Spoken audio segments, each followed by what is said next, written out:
A lot of people don't move their shoulder much when they do a pull down, so it's like they're doing this. They're using all bicep. You want to keep that shoulder down and pull the shoulder down as close as you can down to your, basically your butt crack. Everything is contracting. Mid back, lower back, lats, rear delts, all that. Always think about wherever your elbows are heading, that's the area of the back you're working. So I want to take my elbow straight to my pocket. That'll keep it in line with the lat. If I'm using the lat pull down, my elbow is coming down and back. Where is that at? That's in my lat. If my elbow is out here and I'm using this kind of grip, this kind of neutral grip, that's gonna be your mid back, right? If I want my upper back, I take my elbows up high and bring them high. So high, mid, lower, which is lat. So just think about that. Wherever your elbows go, like this, or like this, middle, or up. That's the part of the back where you're gonna be working. Mega Mass instructor instructing Mega Mass equipment. Guys, we've had a lot of inquiries, a lot of hype, a lot of questions about the Mega Mass pieces. I'm gonna go through a little instructional videos on how I like to set them up, why I do them for specific muscle groups in the back. We got 4 of them we're gonna show y'all. I had a really bad back. Nick asked me, you know, when I noticed that. Well, I noticed that like after my first nationals, looking at pictures, I'm like, my back is just not up to where everything else is, which everything needed to come up, but back was real weakness. So basically it was my whole back. I needed lats, I needed traps, I needed rhomboids, but I was the guy that could deadlift, you know, 700 pounds for reps. I could T-bar row 4 plates for reps and reps and reps, but I had no back to show for it. I had to break my training all the way back down to the basics, basically humble myself, start over from like little light weights, and just found out what really targeted those specific areas. And then I learned that different angles hit different areas of the back, etc. Then I went from there, just getting stronger on each one of those. All right, so if anybody knows the Nautilus Explode pull down, this is the exact replication of it. I'll show you how I use it. I target this for lats. I always do a single arm, never double arm. If I really was feeling the lats, you can't really hit it with double arm. It just doesn't make any sense because your lat inserts up here in your armpit, and it inserts, or the origin of it is in like basically by your butt crack. So you kind of got to lean out and keep everything in line. So I'll just get in here. So a lot of people do their pull downs where they don't move their shoulder. You have to engage your lat first. If you were to not engage your lat, you're just going to pull down like this. You're not using your lat, you're using your arm, because my shoulder's not coming down. My shoulder has to come, engage, and then my shoulder comes down, not just my arm. So that's lat. I would make sure before I start trying to go up in weight or start trying to go to complete failures, make sure every rep I can feel the lat engaging. To feel a muscle fully contracted almost feels like a cramp. To get that muscle fully shortened and hard locked, it's gonna feel kind of like a cramp. So you almost wanna feel like your lat cramp on every single rep. Get all the way down, fully shortened. Let the lat let the movement out, not just like let it go. Let it come out like that. So then you can, once you nail that, then you can take it to failure. And probably when you start taking it to failure, you're probably gonna get a little sloppy. Just keep cleaning that up. And then once you're able to make a full set, 100% accuracy, then you can start going up in weight and getting those little bitty, you know, 1 rep here, 1 rep there, 5 pounds here, 5 pounds there. Just keep building it up. As long as you're keeping that movement in your lat, then that lat will grow. So also you want to make sure you remember active range of motion. So everybody who talks about range of motion, well, if you want to go full range of motion, I could go all the way up here, all the way down, all the way up here, all the way down, but that's not working only lat. So you want to make sure you stay in the range of motion where you can feel the lat grabbing. So the lat is grabbing right here. Why would I go up here? Because now I pulled it out of the lat, now it's in the shoulders and traps. So basically keep that locked down, back down to where it's fully shortened, back up and back down. So I'm keeping the tension in the lat the whole movement. Where I'm thinking about taking my elbow, it's not like, oh, I want my hand to come here, because if you go past 90 degrees of an angle, that's gonna be where it locks into bicep. So I wanna take my elbow straight to my pocket. That's what I think about. Take straight to your pocket. That'll keep it in line with the lat, but it'll also keep that angle greater than 90 and I don't feel any of my bicep, I'm basically just using my hand as a hook, and I'm just thinking about driving with my elbow. And when I come out, I'm not thinking about coming straight up. I'm kind of thinking about letting my elbow travel out and almost reaching and stretching. Reach out, back down, reach out, pocket, reach out, pocket. And my grip, I'm just like, I don't normally hold like this. I just hold like this, and it's just a hook. I'm really just letting it be a hook.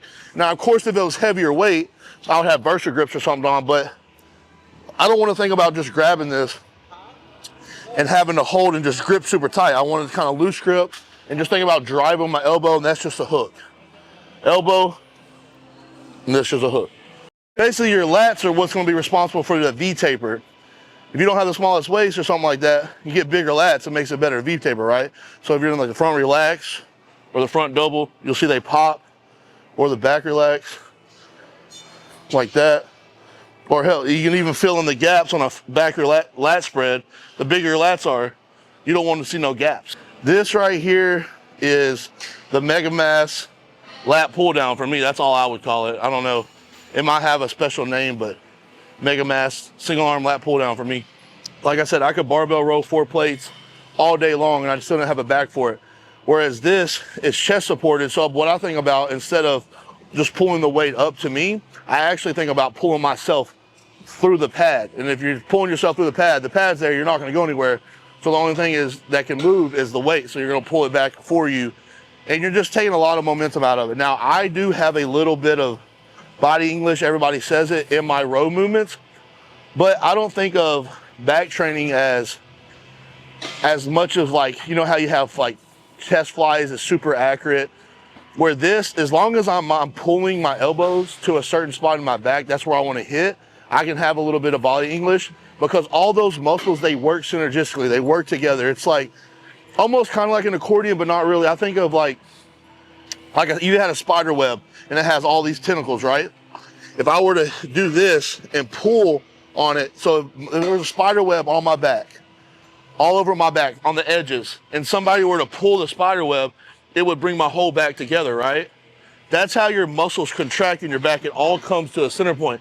So if I row and I'm like this the whole time, well, I'm missing a lot of my back. I can row like this, and all those points come together. And that's how I think of back training. That's how it's brought my back up a lot. As long as I'm pulling to a certain spot, if I have a little bit of body English, I think it's perfectly fine. So this would be like a fixed row. And this would be like I don't know, you guess you're calling it a spider web, but it's like everything's contracting like this. Everything's coming out and coming up. Where this would be fixed. See how it's like the fix is very centralized to one spot, where the spider web or whatever contracts all of it together. That's my thought process for back training, and it's worked for me, and it's worked for Jordan, it's worked for a lot of my clients, is kind of getting out of that fixed mindset of like something has to be done a certain way. You can do other things a certain way, find out what works for you. All right, so here we have 2 different Mega Mass rows. We have an ISO linear row, and then it's a linear row that's together. It's not ISO. This one you can do one arm at a time. That one's both arms at a time, all the time. They're a little different, but very similar at the same time. This one right here comes from a converging point to a diverging point. So like it literally comes from narrow to wider. This one right here I use for more of my mid-back, which would be your middle traps, lower traps, upper traps, rhomboids, stuff like that. So like I said, I always use a chest supported. If I wanted more momentum, probably be a little stronger, I put my feet into the platform so I could brace it and then push off of my feet. I actually do it more like a T-bar row, to where I just put my chest here and I put my feet back so there's not as much bracing. So for mid-back, you don't want your hands up super wide and out like parallel. You want them kind of like this, so these grips are perfect. So I'll just take this and just contract up. And I'm thinking about that spider web approach the whole time. You can see I'm not just like this, but I'm like, everything is contracting. Mid-back, lower back, lats, rear delts, all that. So if I were to want to work upper back, I would do this. Hands out and up. And I would just bring it up. But I want to work mid-back and I want to work on a spiderweb approach, I don't just keep my chest 100% on the pad. Now, if it's lightweight, I could, but I'm thinking about coming up and using all my erectors and everything in motion. So it's really like my sternum stays on the pad and my chest is able to lift because your back musculature pulls all that back, and when it contracts, it pulls it up. So I don't know why you would want to just keep your chest on here and just do this. I actually,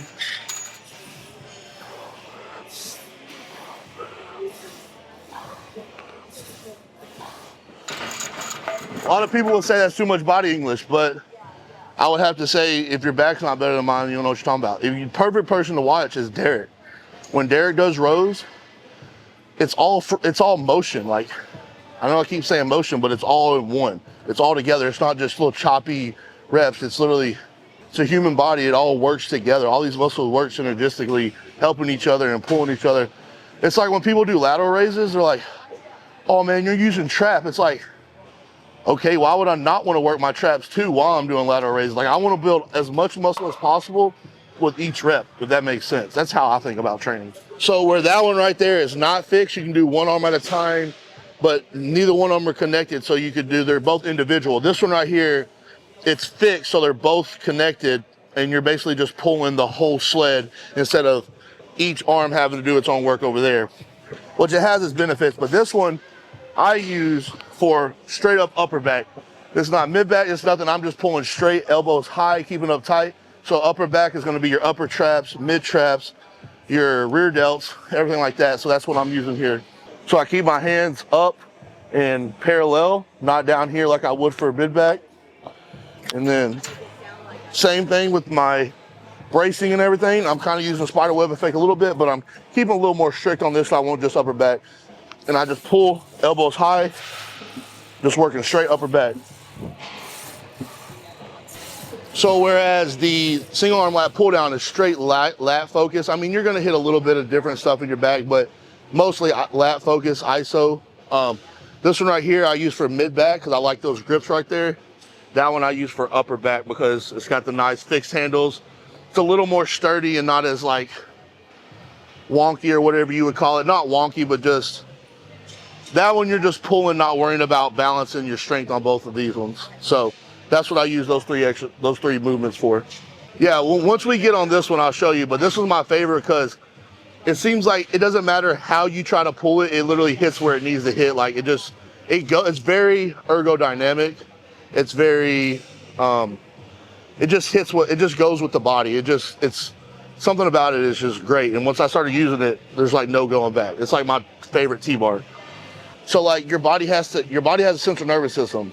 It has to be taken to a certain limit in order to be able to handle that limit.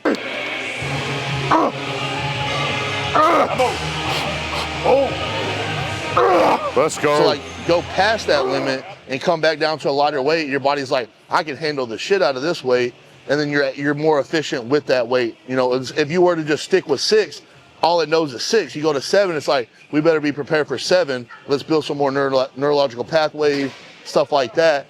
Come back to 6, and it's like, oh, this is light, you know. So this one right here is by far my favorite row that I've probably ever used for upper back, mid back area. So this is the Mega Mass. I just call it the T-bar. It's like built on like a Smith machine type system right here, but it's just something about this machine. It doesn't matter how you pull it. You can try to pull it wrong and you end up pulling it right. Everything feels good. I've never felt the machine just hit without trying. So the way that I do it is like how I talked about the mid back. I use it for a mid back, upper back, and it just hits right. So I use these handles right here, and I use the same kind of like bracing system as I do with those, kind of taking the momentum out. Just try to really drive my sternum through the pad. So I think about pulling myself through. Good grip, a little bit wider, about as wide as I can get on this handle right here. And I just kind of think about the spiderweb effect, but I'm really driving my elbows back and up.